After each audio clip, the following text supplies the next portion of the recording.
continual learning, long-term reasoning. 지속학습, 장기 추론, 그리고 기억의 몇몇 측면 이런 건 아직 풀리지 않았습니다. 저는 이 모두가 AGI에 반드시 필요하다고 봅니다. AGI 시점을 언제로 보느냐에 따라 다른데요. 제 예상은 2030년쯤입니다. 그렇다면 오늘 딥테크 여정을 시작하는 사람은 그 여정 한가운데에 AGI가 등장한다고 가정해야 합니다. 꼭 나쁜 건 아니지만요. 반드시 그렇진 않지만 그 점을 감안해야 합니다. AGI에 도달하려면 여러분을 위해 스스로 문제를 능동적으로 풀어내는 시스템이 필요합니다. 그래서 에이전트가 바로 그 길입니다. 그리고 저는 이제 막 시작이라고 봅니다. 데미스 하사비스는 테크 업계에서 가장 특이한 이력을 가진 사람입니다. 어릴 땐 체스 신동이었고 17의 첫 히트 비디오 게임 팀 파크를 만들었죠. 이후 다시 학교로 돌아가 인지신경과학 박사 학위를 받았고 뇌에서 기억과 상상이 어떻게 작동하는지에 대한 토대가 되는 연구를 발표했습니다. 그리고 2010년 하나의 사명을 품고 딥마인드를 공동 창업했죠. 바로 지능을 풀어낸다는 사명이었습니다. 그리고 저는 그들이 그걸 해냈다고 봅니다. 그 뒤로 그의 연구소는 대부분이 수십 년은 걸릴 거라 여겼던 일들을 해냈습니다. 알파고는 바둑 세계 챔피언을 이겼고 알파폴드는 생물학의 50년 난제였던 단백질 구조 예측을 풀어냈습니다. 그리고 그걸 지구상 모든 과학자에게 무료로 내줬죠. 그 업적으로 그는 작년에 노벨 화학상을 받았습니다. 오늘날 데미스는 구글 딥마인드를 이끌며 제미나이를 만들고 10대 시절 세운 바로 그 목표를 향해 나아가고 있습니다. 바로 인공일반지능 AGI입니다. 데미스 하사비스를 큰 박수로 맞아주세요. 자, 선생님은 거의 누구보다 오래 AGI를 고민해 오셨는데요. 지금의 패러다임, 그러니까 대규모 사전학습, RLHF, Chain of Thought를 볼 때 AGI를 위한 최종 아키텍처 중 우리가 이미 얼마나 갖췄다고 보시나요? 그리고 근본적으로 무엇이 지금 빠져 있는 걸까요? 우선 게리, 멋진 소개 감사합니다. 이 자리에 서게 되어 정말 기쁩니다. 공간이 참 멋지네요. 앞으로 자주 와야겠어요. 여러분이 이런 곳에서 일한다니 정말 영감을 줍니다. 자, 질문에 답하자면 방금 말씀하신 그 요소들은 AGI 최종 아키텍처의 일부가 될 거라고 꽤 확신합니다. 지금까지 정말 먼 길을 왔고 그것들이 무엇을 할 수 있는지 정말 많은 걸 입증해 왔습니다. 몇 년 뒤에 이건 막다른 길이었어 라고 깨닫는 세상은 상상하기 어렵습니다. 저로선 말이 안 되죠. 다만 이미 작동한다고 아는 것들 위에 아직 한두 가지가 빠져 있을 수는 있습니다. 우리가 이미 아는 것들 위에 말이죠. 지속학습, 장기 추론, 기억의 몇몇 측면 이런 건 아직 풀리지 않았습니다. 그리고 시스템이 전반적으로 더 일관되게 하는 것도요. 저는 이 모두가 AGI에 필요하다고 봅니다. 물론 기존 기법을 약간의 혁신과 점진적 개선으로 그 수준까지 끌어올릴 수도 있습니다. 하지만 아직 풀어야 할 큰 아이디어가 한두 개 남아 있을 수도 있죠. 있다 해도 한두 개를 넘지는 않을 겁니다. 그리고 그럴 확률은 제 짐작엔 반반 정도입니다. 그런 경우라면요. 그래서 물론 구글 딥마인드에서는 그 두 가지를 다 연구합니다. 제 말이 바로 그겁니다. 똑같은 시스템 여러 개를 다루다 보면 가장 놀라운 건 얼마나 같은 가중치가 반복해서 쓰이느냐는 점이에요. 그래서 이 지속학습이라는 개념이 정말 흥미롭습니다. 지금은 말하자면 덕트 테이프로 얼기설기 붙여놓은 셈이잖아요. 맞아요. 밤의 꿈 사이클 같은 건 말이죠. 네, 꿈 사이클은 꽤 멋진데요. 저희도 예전에 이걸 일화 기억의 공고화 관점에서 고민했습니다. 사실 제 박사 연구 주제가 그거예요. 해마가 어떻게 작동하고 새 지식을 기존 지식 체계에 매끄럽게 통합하는지 말이죠. 뇌는 그걸 놀랍도록 잘 해냅니다. 특히 수면 중에 렘 수면 같은 단계에서 중요한 경험을 되감아 재생하죠. 그래서 거기서 배울 수 있게요. 실제로 저희 최초의 에이타리 프로그램 DQ&E 게임을 정복한 방법 중 하나가 바로 경험 재생이었습니다.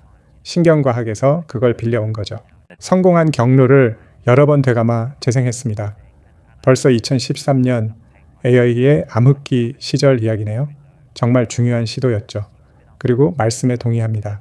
지금은 덕트 테이프를 쓰는 셈이에요. 그냥 다 컨텍스트 윈도우에 밀어넣는 거죠. 이게 좀 만족스럽진 않죠?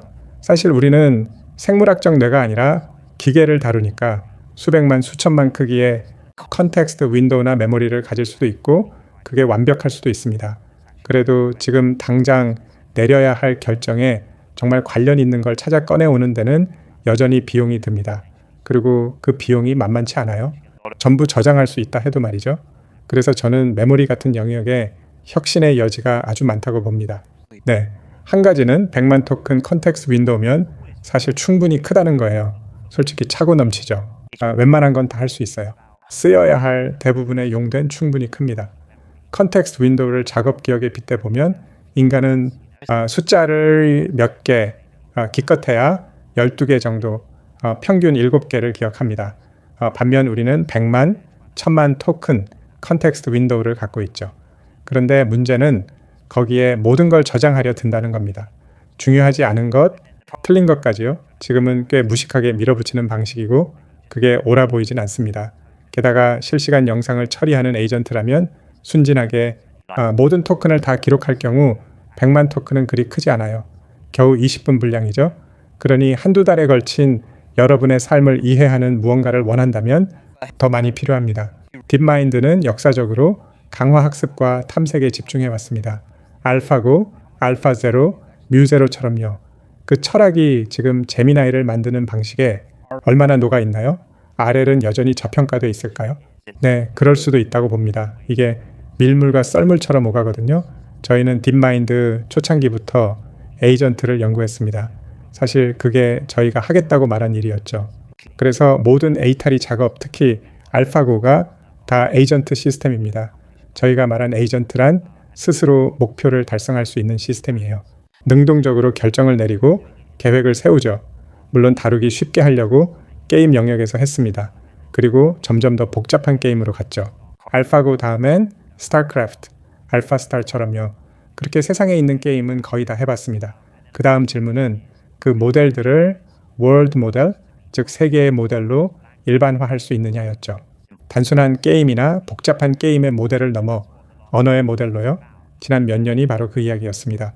사실 오늘날 우리가 하는 많은 것들, thinking 모델을 갖춘 선도 모델들과 Chain of Thought 쿠로는 알파고에서 성우적으로 시도했던 것들이 지금 다시 돌아온 측면이라고 볼 수 있습니다.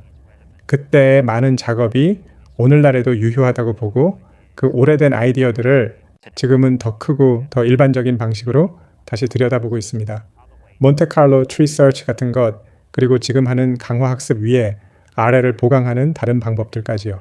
알파고와 알파제로에서 나온 그 아이디어들이 오늘날의 파운데이션 모델이 서 있는 지점과 정말 밀접하다고 봅니다.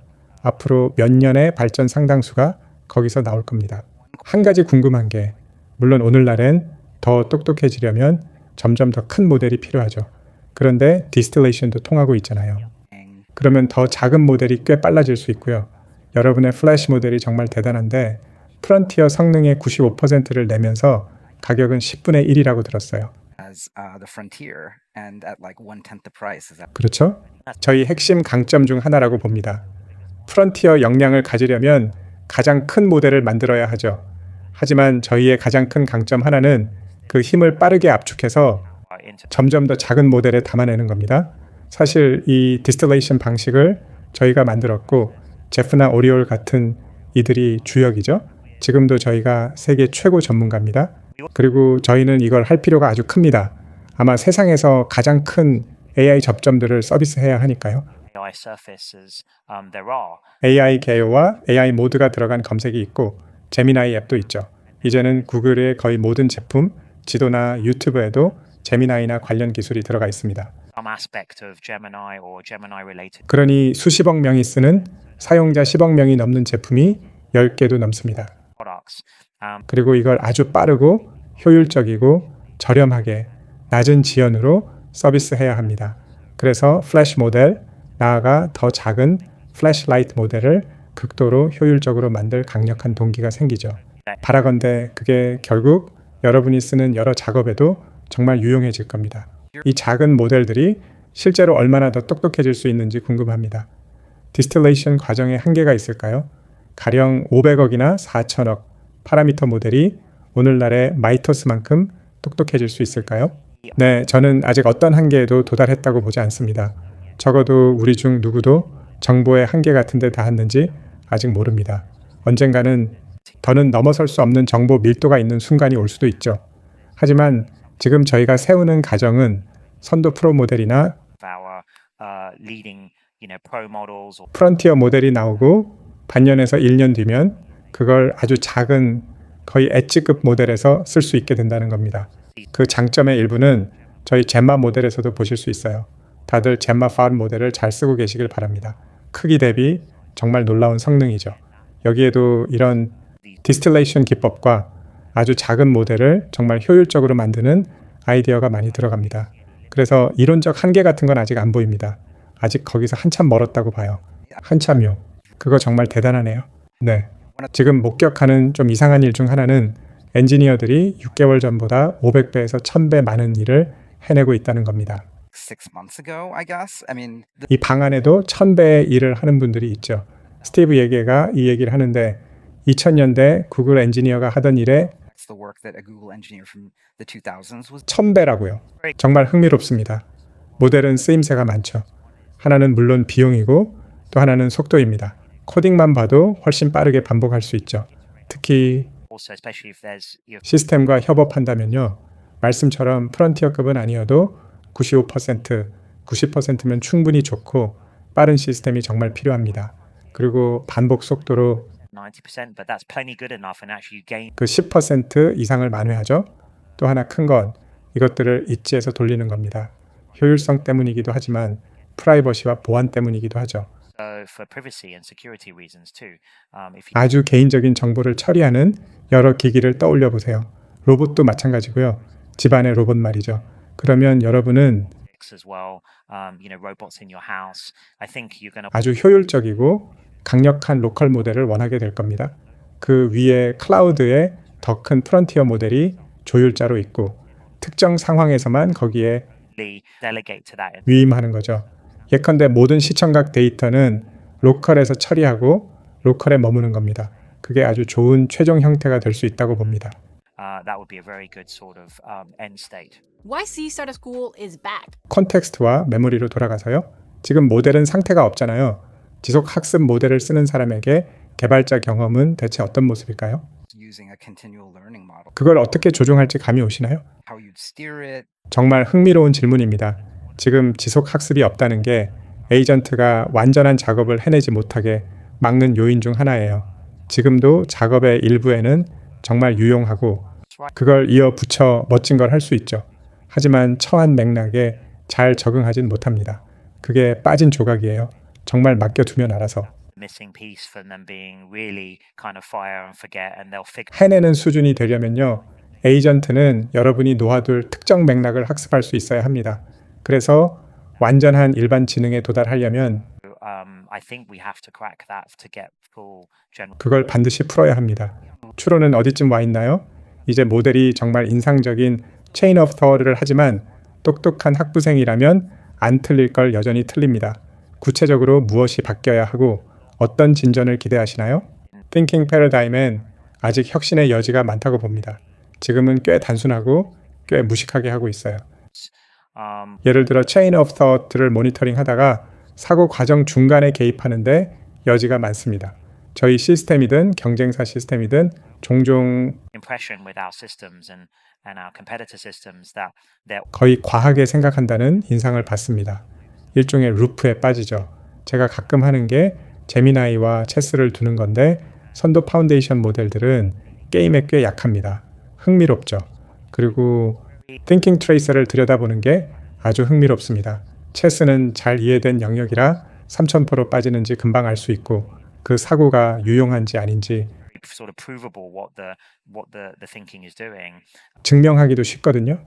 그래서 보면 어떤 수를 고려하다가 그게 악수라는 걸 깨닫고도 더 나은 수를 못 찾아 결국 그 수로 돌아가 그냥 두더군요.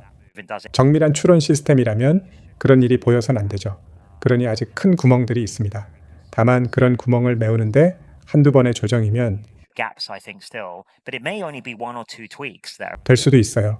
분명히 해두자면요. 하지만 구멍이 있다는 건 꽤 분명하고 그래서 이 들쭉날쭉한 지능이 나옵니다. 한편으론 국제 수학, 올림피아드 금메달 문제를 풀면서도 low. 정말 어려운 그걸요. 다른 한편으론 다들 봤듯이 질문을 특정하게 던지면 아주 기초적인 산수 오류를 여전히 냅니다. 기초적인 추론 오류도요. 그래서 제겐 뭔가 자기 사고 과정에 대한 일종의 내성, 성찰 같은 게 거기 빠져 있는 것 같다는 느낌이 듭니다. 에이전트가 정말 큰 화두죠. 과대 광고라는 사람도 있는데 저는 개인적으로 이제 막 시작이라고 봅니다. 완전 미쳤죠. 딥마인드의 내부 연구는 지금 에이전트의 실제 역량이 바깥의 과대 광고에 비해 어디쯤 있다고 말해주나요? 말씀에 동의합니다. 저희도 이제 막 시작이라고 봐요. AGI에 도달하려면 스스로 문제를 능동적으로 풀어내는 시스템이 있어야 합니다. 그건 저희에게 늘 분명했죠. 그래서 에이전트가 그 길이고 이제 막 시작이라고 봅니다. 우리 모두 어떻게 잘 활용할지 익혀가는 중이고 게리 당신이 개인 실험으로 많은 부분을 앞서가고 있죠. 여기 계신 많은 분도 그럴 겁니다. 이걸 있으면 좋은 수준이 아니라 정말 근본적인 일을 하도록 워크플로우에 녹여 넣는 게 관건인데 지금은 다들 많은 걸 실험하는 단계입니다. 정말 가치 있는 지점을 찾기 시작한 건 겨우 최근 한두 달이에요. 기술도 이제야 그게 가능할 만큼 좋아진 거죠. 그러니까 장난감 같은 데모가 아니라 정말로 여러분의 시간과 효율에 가치를 더하는 수준으로요. 저는 종종 이런 걸 봅니다. 많은 이들이 에이전트 수십 개를 40시간씩 돌리는데 아직은 그만한 투입을 정당화할 산출을 봤다고 확신하진 못하겠어요. 하지만 오게 될 겁니다. 그래서 아직 실험 단계라고 봐요. 앱스토어 차트 1위를 찍은 AAA 게임을 바이브 초딩으로 만든 사례는 아직 못 봤잖아요. 저도 직접 프로그래밍 해봤고 다들 멋진 소품 데모는 해봤을 겁니다. 놀랍죠? 17살 때 6개월 걸렸던 팀파크 프로토타입을 지금은 30분이면 만듭니다. 정말 놀라워요. 그리고 이런 느낌이 들어요. 여름 내내 매달리면 정말 대단한 걸 만들 수 있겠다고요.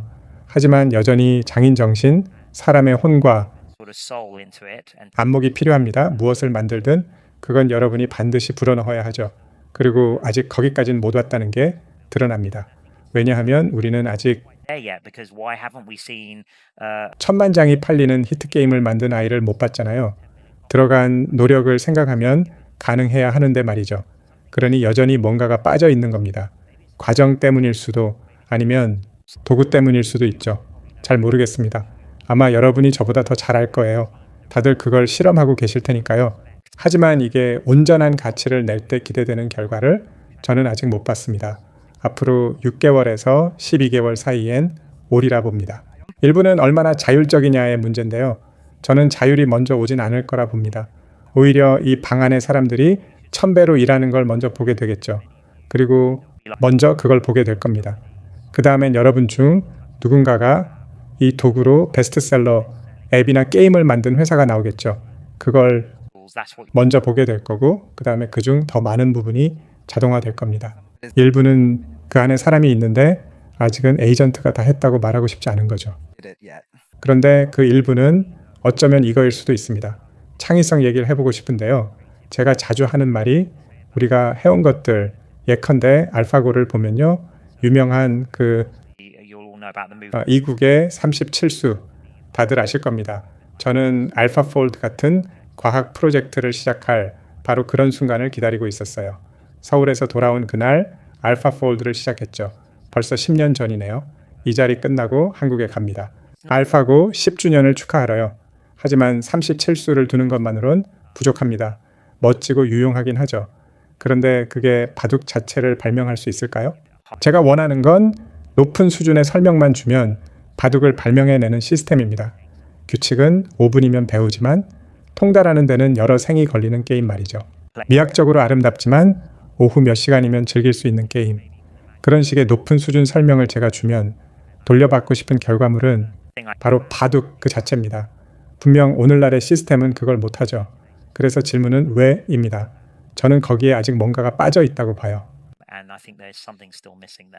글쎄요, 이 방 안에 누군가가 해낼지도 모르죠.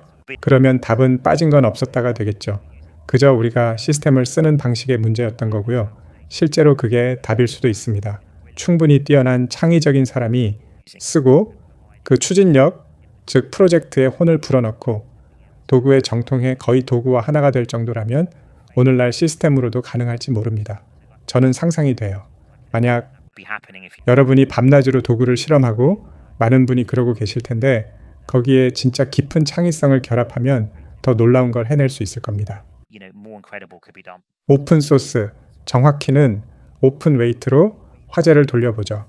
최근 젬마 출시로 로컬에서 실제로 돌아가는 아주 강력하고 접근성 좋은 모델을 내놓으셨는데요. 그게 무엇을 뜻한다고 보시나요? AI가 주로 클라우드가 아니라 사용자 손안에 있게 될까요?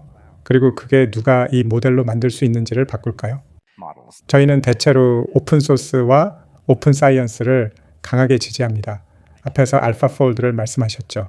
그걸 전부 무료로 공개했고 저희 과학 연구는 지금도 주요 저널에 발표합니다. 저희는 크기 대비 세계 최고 수준의 모델을 만들고 싶었어요. gemma로 그걸 해냈길 바랍니다. 그 길에 아주 헌신하고 있고요. 다들 잼마로 실험하고 만들고 즐기시길 바랍니다. 지금까지 다운로드가 4천만 건 정도인데 겨우 2주 반 만이에요. 그래서 정말 신납니다. 그리고 오픈소스에 서구 진영 스택이 있는 것도 중요하다고 봅니다. 물론 중국 모델들도 훌륭하고 현재 오픈소스에서 잘 앞서가고 있죠. 저희는 gemma가 그 크기대에서 모든 면에서 아주 경쟁력 있다고 봅니다. 그리고 자원, 인재, 컴퓨터의 문제도 있죠. 서로 다른 특성의 최대 크기 프론티어 모델을 2개나 만들 여유 컴퓨터를 가진 곳은 없습니다. 그러니 꽤 어려운 일이죠. 하지만 지금으로선 이렇게 결정했습니다. 안드로이드, 안경, 로봇에 쓰고 싶은 EH 모델은 오픈 모델인 편이 낫다고요. 어차피 그런 접점에 내보내는 순간 because they're vulnerable anyway on the once you put them out on. 취약해지니까요. 그럴 땐 완전히 오픈하는 게 낫죠. 그래서 저희가 나노 크기 수준에서 그걸 통합하기로 했습니다. 그게 전략적으로도 We call it nano size level. So that actually works for. 맞아떨어지고요. 되도록 많은 분이 그 위에 만들길 바랍니다. 물론 저희도 그 위에 만들 거고요. We'll be building on that too. 아까 무대에 오르기 전에 영화 헬의 사만다를 제 나름대로 구현한 데모를 보여드렸는데요. 선생님 앞에서 뭔가를 시연하는 게 저로선 아찔한 일이었죠. 네, 아주 좋았어요. 그리고 작동했어요. 놀랍게도요. 제미나이는 멀티모달로 만들어졌고 저도 여러 모델을 오래 써봤는데 맥락의 깊이와 음성을 모델에 바로 쓰는 도구 활용은 정말 견줄 게 없어요. 단연 최고입니다. 네, 그 점은 제미나이 시리즈에서 아직 조금 저평가된 부분이라고 봅니다. 저희는 처음부터 멀티모달로 시작했어요. 그게 초기엔 좀 더 어려웠죠. A little bit more difficult actually. 예컨대 텍스트에만 집중하는 것보다요. 하지만 장기적으로는 거기서 이득을 볼 거라 믿었고 지금 월드 모델 구축 같은 데서 그게 보입니다. 그래서 World model building. So 제미나이 위에 만든 지니 같은 게 있죠. 로봇 공학에도 정말 중요할 겁니다. 그래서 다들 만져보셨을 제미나이 로보틱스도 around with. I think it's going to be built on. 멀티모달 파운데이션 모델 위에 세워질 거라고 봅니다. 그리고 제미나이가 멀티모달에 워낙 강해서 저희에게 경쟁 우위가 있다고 봐요. 웨이모 같은 데서도 점점 더 쓰고 있고요. 또 현실 세계로 여러분과 함께 나오는 기기와 비서, 그러니까 폰이나 안경에 담긴 디지털 비서를 떠올려 보면 Glasses or some other device. 그건 주변의 물리 세계와 직관적 물리, 그리고 처한 물리적 맥락을 이해해야 합니다. 저희 시스템이 바로 그걸 극도로 잘하죠. 그래서 게리 당신도 써보며 좋았을 겁니다. 그 구성에서요. 저희는 이 방향을 계속 밀고 갈 계획이고 그런 유형의 문제에선 저희 모델이 단연 가장 강하다고 봅니다. 출원 비용이 빠르게 떨어지고 있죠. 출원이 사실상 공짜가 되면 무엇이 가능해지고 그게 팀이 실제로 최적화하는 목표를 어떻게 바꿀까요? 네, 출원이 사실상 공짜가 될지는 잘 모르겠어요. 재본세 역설 같은 게 있어서 결국 우리 모두는 손에 넣을 수 있는 만큼 다 써버리게 될 겁니다. We can get our hands on. 수백만 개의 에이전트 떼가 함께 일하는 걸 상상할 수 있죠. 그게 추론을 쓰는 한 방법이고요. 아니면 단일 에이전트나 소규모 에이전트 그룹이 여러 방향으로 생각한 뒤 그걸 앙상블하는 것도 있죠. 저희는 이 모든 걸 실험하고 있고 여러분도 그럴 겁니다. 그 모두가 가용한 추론을 남김없이 써버릴 거예요. 언젠가는 One day maybe. 거의 비용이 0이 될 수도 있죠. 특히 에너지는 핵융합이나 초전도체, 최적의 배터리 같은 걸 풀면요. 저는 재료과학으로 그걸 해낼 거라 봅니다. 그러면은 에너지 비용은 사실상 0이 되겠죠. 하지만 칩을 물리적으로 만드는 일 등은 남습니다. 적어도 앞으로 수십 년은 어떤 병목이 있을 거예요. 그렇다면 여전히 Case there'll still be. 추론 쪽엔 배급, 즉 아껴 쓰기가 남습니다. 그래도 효율적으로 써야 하는 거죠.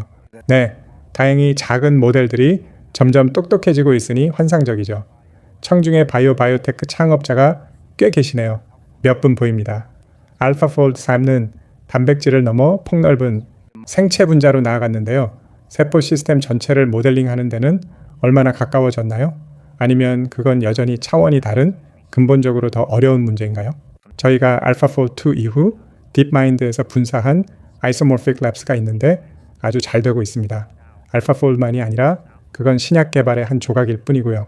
다들 아시듯 저희는 그 인접한 생화학과 화학까지 다뤄서 올바른 속성을 가진 올바른 화합물을 설계하려 합니다. 그 분야에서 곧 큰 발표가 있을 거예요. 정말 잘 되고 있습니다. 궁극적으로는 완전한 가상세포를 원하죠. 제 과학 강연에서 여러 번 얘기했는데 세포가 완전히 작동하는 시뮬레이션을 만들어 교란을 주면 그 결과가 실험값에 충분히 가까워 유용해지는 겁니다. 그러면 많은 탐색 단계를 건너뛰고 합성 데이터를 잔뜩 만들어 다른 모델을 학습시켜 실제 세포에 관한 걸 예측하게 할 수 있죠. 저는 완전한 가상세포까지 한 10년쯤 남았다고 봅니다. 지금 딥마인드 과학 쪽에서는 우선 가상세포액부터 시작하고 있어요. 상대적으로 독립적이라서요. 이 모든 일의 요령은 복잡성의 한 조각을 잘 골라내는 겁니다. 궁극적으론 인체 전체를 모델링하고 싶지만 적절한 수준의 디테일까지 내려가면서 어떤 조각을 떼어내면 충분히 독립적일까를 보는 거죠. 그 독립적인 시스템으로 들고 나는 입출력을 근사하고 그 시스템 자체에만 집중하는 겁니다. 그런 점에서 세포액이 꽤 흥미롭죠. 또 다른 문제는 아직 데이터가 충분치 않다는 겁니다. 그래서 전자현미경이나 다른 영상 기술을 다루는 최고 과학자들과 얘기해 봤는데요. 만약 세포를 죽이지 않고 살아있는 세포를 촬영할 수 있다면 그건 판을 바꿀 겁니다. 그러면 그걸 우리가 풀 줄 아는 비전 문제로 바꿀 수 있으니까요. 그런데 지금은 제가 아는 한 나노미터 해상도를 주면서도 살아 움직이는 세포를 파괴하지 않는 기술이 없습니다. 그래야 모든 상호작용을 볼 수 있는데 말이죠. 물론 그 해상도의 정지 이미지는 찍을 수 있습니다. 이제 아주 정교하죠. 흥미롭지만 그것만으론 복잡한 비전 문제로 바꾸기엔 부족합니다. 그러니 그게 하나의 해법일 수 있죠. 즉 하드웨어 기반, 데이터 기반 해법일 수도 있고 아니면은 이런 동역학계를 더 잘 학습하는 시뮬레이터를 만드는 것일 수도 있습니다. 그건 더 모델링적인 해법이죠. 선생님은 바이오만이 아니라 온갖 과학을 봐오셨죠. 과학, 신약 개발, 기후 모델링, 수학까지요. 앞으로 5년간 가장 극적으로 바뀔 과학 분야를 꼽는다면 목록에 뭐가 있을까요? 다 흥미롭게 들리죠.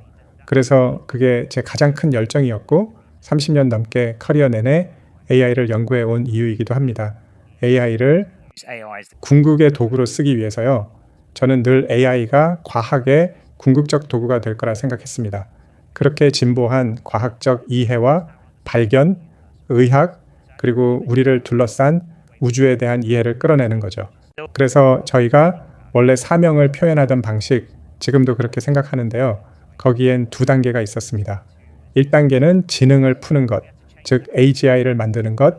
2단계는 그걸로 나머지 모든 걸 푸는 것이었죠. 시간이 지나며 표현을 좀 바꿔야 했어요. 사람들이 정말 모든 걸 푼다는 거냐고 물어서요. 저희는 정말 그런 뜻이었고 이제 사람들도 그 의미를 이해하기 시작한 것 같습니다. 구체적으로는 제가 루트노드 문제라 부르는 걸 풉니다.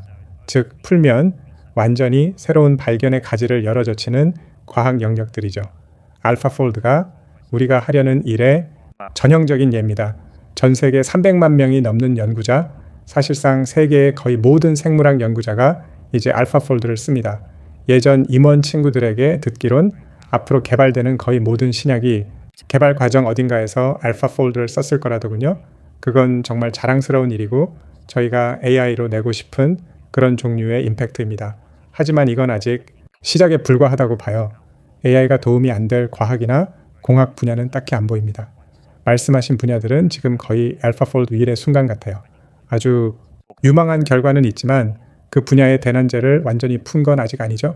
하지만 앞으로 몇 년간 말씀하신 그 모든 영역, 재료 과학, 저는 이게 정말 흥미로운데 수학에 이르기까지 할 얘기가 아주 많을 겁니다. 과학에선 그게 프로메테스적으로 느껴져요. 여기 이런 능력이 있고 그리고 그렇게 생각합니다. 물론 그와 함께 프로메테스 우화가 담은 것처럼 우리는 그걸 어떻게 어디에 쓸지 신중해야 하고 같은 도구로 벌어질 수 있는 오용도 조심해야 하죠. 이 방에 많은 분이 AI를 과학에 적용하는 회사를 만들려 합니다. 이분들에게 정말 프론티어를 전진시키는 스타트업과 그저 파운데이션 모델의 API를 씌워 AI for Science라 부르는 스타트업의 차이는 뭘까요? 제가 권하고 싶은 게 하나 있는데요. 전에 저한테도 이 얘기를 하셨죠. 만약 제가 지금 게리 당신 자리 Y 컴비네이터에 앉아 이것저것 본다면 무엇을 할까 생각해 봅니다. 우선 해야 할 건 당연히 AI 기술이 나아가는 지점을 앞질러 가로채는 겁니다. 그게 어려운 부분 하나죠.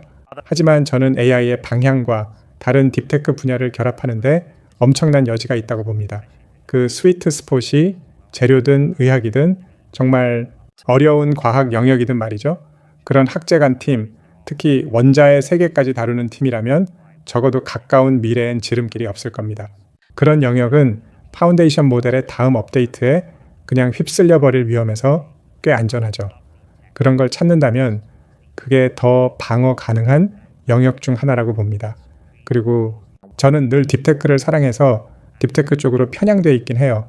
정말 오래가고 가치 있는 것 중에 쉬운 건 없다고 봅니다. 그래서 늘 딥테크에 끌렸죠. 물론 AI도 저희가 시작한 2010년엔 그랬습니다. 투자자들은 물론이고 학계에서도 그거 안 되는 거 다 안다는 식으로 저한테 말했으니까요. AI는 90년대에 한번 해봤다가 안 되는 걸 아는 아주 틈새 주제로 여겨졌죠. 하지만 자기 아이디어에 대한 믿음과 확신이 있다면 왜 이번엔 다른지 혹은 당신 배경에서 나온 어떤 특별한 조합이 있는지 말이죠. 이상적으론 머신러닝과 그걸 적용하는 다른 영역 모두에 정통하거나 그런 전문성을 갖춘 창업팀을 꾸린다면 엄청난 임팩트를 낼 수 있고 엄청난 가치를 쌓을 수 있다고 봅니다. 정말 중요한 메시지네요. 읽기 쉽죠. 일단 해내고 나면 다 해낸 것 같지만 해내기 전에는 사람들이 온통 반대편에 서 있으니까요. 그럼요, 아무도 안 믿죠. 그래서 진짜 열정을 느끼는 일을 해야 한다고 봅니다. 저 같으면 무슨 일이 있어도 AI를 했을 거예요. 아주 어릴 때부터 이게 제가 떠올릴 수 있는 가장 중대한 일이라고 정했으니까요. 결과적으로 그렇게 됐지만 아닐 수도 있었죠. 어쩌면 50년 너무 이른 것일 수도 있었고요. 그리고 제가 떠올릴 수 있는 가장 흥미로운 일이기도 했습니다. 그래서 설령 아직도 어느 창고에서 잘 안 되는 채로 있었더라도 저는 오늘도 AI를 하고 있었을 거예요. 여전히 방법을 찾고 있었겠죠. 어쩌면 학계로 돌아가 있었을지도 모르지만 어떻게든 계속할 방법을 찾았을 겁니다. 알파폴드는 선생님이 밀어붙여 성공시킨 하나의 스파이크 같은 예였죠. 어떤 과학 분야가 알파폴드식 돌파에 무르익었다고 볼 수 있나요? 어떤 패턴, 특정한 목적 함수가 있을까요? 그러니까 언젠가 5분만 여유가 나면 이걸 글로 정리해야겠는데요. 우리가 해온 모든 알파 프로젝트, 특히 알파고와 알파폴드에서 배운 교훈은 이겁니다. 우리가 가진 기법과 제가 찾는 문제들은 그 상황이 거대한 조합적 탐색 공간으로 기술될 수 있을 때 정말 강력합니다. 어떤 면에선 거대할수록 좋죠. 그래서 어떤 무차별 대입이나 특수 알고리즘으로도 못 풉니다. 바둑의 수도, 단백질의 서로 다른 배치도 그렇죠. 둘 다 우주의 원자 수보다 훨씬 많으니까요. 그리고 명확한 목적 함수가 있어야 합니다. 단백질의 자유 에너지를 최소화한다든지 바둑에서 이긴다든지로 볼 수 있죠. 그러니까 목적 함수를 명확히 정할 수 있어야 언덕 오르기, 즉 최적화를 할 수 있습니다. 그리고 충분한 데이터 혹은 분포 안에 합성 데이터를 잔뜩 만들어주는 시뮬레이터가 있어야 하죠. 이 조건들이 참이라면 오늘날의 기법으로도 그 건초 더미 속 바늘을, 즉 찾으려는 해답을 꽤 멀리까지 파고들어 찾아낼 수 있다고 봅니다. 참고로 저는 신약 개발도 똑같은 방식으로 봐요. 어딘가에 찾기만 하면 이 병을 고칠 화합물이 있는 겁니다. 부작용도 없는 걸로요. 물리 법칙이 허용하는 한 질문은 그걸 어떻게 효율적으로 다룰 수 있게 찾느냐입니다. 저희는 알파고로 처음 보여줬죠. 이런 시스템이 그런 건초더미 속 바늘을 그 경우엔 완벽한 바둑 한 수를 찾아낼 수 있다는 걸요. 조금 메타적인 얘기인데요. 지금은 사람이 이 방법으로 알파폴드를 만드는 얘기를 했지만 한 단계 위엔 사람이 AI를 써서 가능한 가설의 공간을 탐색하는 게 있죠. 우리는 얼마나 가까이 왔나요? 그저 데이터의 패턴 매칭이 아니라 진짜 과학적 추론을 하는 AI 시스템이에요. 가까워졌습니다. 저희는 그런 범용 시스템을 연구하고 있어요. 코사이언티스트라는 시스템이 있고 기본 제미나이가 하는 것을 조금 넘어서는 알파폴드 같은 다른 알고리즘도 있죠. 물론 모든 프론티어 랩이 이런 실험을 합니다. 우리 모두 같은 걸 만지작거리죠. IMO보다 조금 더 어려운 수학 문제 같은 것들이요. 그런데 저는 아직 진짜 거대한 발견이라 할 만한 건 못 봤습니다. 제 개인적 견해예요. 다만 오고 있다고 봅니다. 이건 아까 논한 창의성, 즉 알려진 것의 경계를 넘어서는 것과 관련이 있을 수 있어요. 그 지점에선 분명 패턴 매칭이 아닙니다. 맞춰볼 패턴 자체가 없으니까요. 그리고 외삽 그 이상이죠. 일종의 유추적 추론인데 지금 시스템엔 그게 없거나 적어도 우리가 그걸 제대로 쓰고 있지 못한 겁니다. 그래서 제가 과학에서 자주 이렇게 말합니다. 정말 흥미로운 가설을 스스로 내놓을 수 있느냐, 그저 하나를 푸는 게 아니라요. 그저라고 했지만 리만 가설을 푸는 정도를 말하는 게 아닙니다. 그건 당연히 놀랍겠죠. 밀레니엄 문제 중 하나요. 어쩌면 그건 몇 년 안에 해낼지도 모릅니다. 저는 P 대 NP를 풀고 싶어요. 제가 제일 좋아하는 문제죠. 하지만 그보다 더 어려운 건 최고의 수학자들이 보기에 그만큼 깊고 의미 있으며 평생을 바쳐 풀 가치가 있다고 여길 완전히 새로운 밀레니엄 문제들을 스스로 내놓는 겁니다. 그건 차원이 다르게 어렵죠. 저는 아직 그걸 어떻게 하는지 모른다고 봅니다. 그렇다고 마법 같은 건 아니에요. 이 시스템들은 결국 해낼 수 있을 겁니다. 어쩌면 한두 가지가 빠져 있는 거겠죠. 그리고 그걸 검증하는 방법으로 제가 가끔 아인슈타인 테스트라 부르는 게 있는데요. 1901년까지의 지식으로 시스템을 학습시키면 과연 1905년에 아인슈타인이 한 것, 즉 특수 상대성 이론을 포함한 그 기적의 해의 업적을 스스로 내놓을 수 있느냐입니다. 그걸 할 수 있느냐죠. 그 테스트를 돌려볼 수 있을 겁니다. 어쩌면 그냥 돌려보면서 가능한지 계속 확인해야죠. 그게 되는 순간 이 시스템들은 진정으로 새로운 무언가를 발명하기 직전에 와 있는 겁니다. 그럼 마지막 질문입니다. 이 방 안에서 깊이 기술적인 분들, 선생님이 만든 것에 조금이라도 근접한 규모의 일을 하고 싶은 분들을 위해서요. 세계 최대의 AI 시도 중 하나이고 오랜 세월 선구자로 계셨죠. 그 점에서 이 방의 모두가 선생님과 딥마인드 분들께 진심으로 깊이 감사드립니다. 고맙습니다. 프론티어에서 무언가를 만드는 것에 대해 지금은 알지만 25의 자신은 몰랐던 알았더라면 싶은 건 무엇인가요? 일부는 앞에서 다룬 것 같은데요. 어려운 문제, 깊은 문제를 좇는 게 사실 어떤 면에선 더 얕고 단순하고 피상적인 문제를 좇는 것보다 더 어렵지 않다는 걸 깨닫게 됩니다. 그저 다르게 어려울 뿐이죠. 각각 어려운 지점이 다릅니다. 그런데 인생은 아주 짧고 시간과 에너지도 한정돼 있으니 이왕이면 자기 생명력을 당신이 아니었다면, 당신이 나서 밀어붙이지 않았다면 이루어지지 않았을 정말 큰 차이를 만드는 일에 쏟는 게 낫습니다. 저라면 그 렌즈로 보겠어요. 그리고 또 하나는 앞서 딥테크 얘기를 했는데 저는 학제간 연구를 정말 좋아합니다. 앞으로 몇 년간 여러 분야의 결합, 그 분야들 사이의 연결을 찾는 일이 더 흔해질 거라 봐요. 그리고 AI 덕에 그게 훨씬 쉬워질 겁니다. 마지막으로 하나 더, AGI 시점을 언제로 보느냐에 따라 다른데 제 예상은 2030년쯤이라고 했죠. 그렇다면 오늘 딥테크 여정을 시작한다면 진짜 딥테크는 보통 10년 여정입니다. 제 생각엔요. 그러면 이제 그 여정 한가운데에 AGI가 등장한다고 가정해야 합니다. 그럼 그게 무슨 뜻일까요?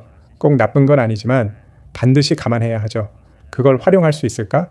AGI 시스템은 그걸로 뭘 할까?